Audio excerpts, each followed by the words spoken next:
आज छाननी जी ऑर्गनाईज करण्यात आली होती, काल आपल्याकडे जवळपास 16 नामनिर्देशन पत्र प्राप्त झाले होते.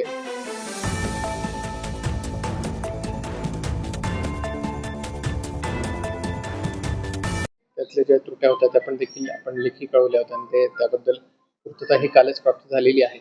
सर्व जे त्याच्यामधल्या बारकाई आहेत त्या सर्वांबाबत आपण आज स्क्रुटिनीमध्ये कालही आपण संध्याकाळी सर्व नोटीस बोर्डांवरती आपण हे अर्ज लावलेले होते. आजही सर्व नामनिर्देशन पत्र आपण सर्वांसाठी सर्व कॅन्डिडेटसाठी आणि त्यांचे सर्व प्रतिनिधींसाठी उपलब्ध करून देण्यात आलेले होते आणि एक एक करून आपण सर्व नामनिर्देशन पत्रांची छाननी देखील करण्यात आली आणि त्या छाननी अंती आपल्याला 16च्या 16 नामनिर्देशन पत्र हे वैध आढळलेले आहे आणि त्याप्रमाणे आपण अहवाल इलेक्शन कमिशनला आपण पाठवतो. सर, कोणाच्या अर्जात काही त्रुटी वगैरे निघाल्या? ज्या त्रुट्या होत्या त्या कालच आपण त्यांना लेखी स्वरूपात कळवण्याबाबत हे असं मॅन्डेटरी असतं ते आपण लेखी स्वरूपामध्ये त्रुट्या त्यांना कळवलेल्या पण होत्या. ते स्क्रुटिनीच्या आधीपर्यंत आपल्याला त्या त्रुट्यांची पूर्तता करण्यापर्यंत त्यांना वेळ असते.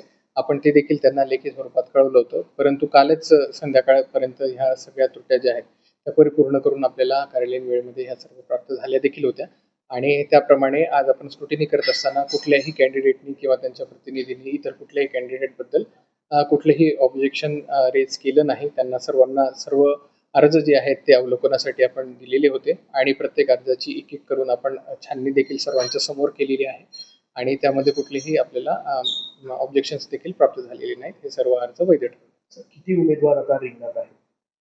सद्यस्थितीमध्ये 16 उमेदवार आपल्याकडे रिंगणात.